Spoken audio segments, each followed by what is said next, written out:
What's up mga kol? For today's video mga kol, pag-uusapan natin mga kol kung paano talaga ang pagtamang pag-shift ng automatic transmission mga kol. So maraming nagtatanong sa atin kung ano yung paraan na pag-shift, no?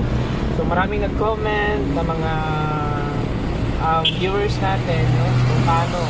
So dyan makita nyo sa description below or sa picture below ang mga nag-comment, no?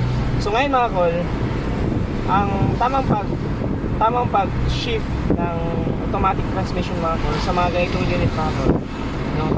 Pakita mo natin yung transmission mga kol, may PRND 2 at saka L, no?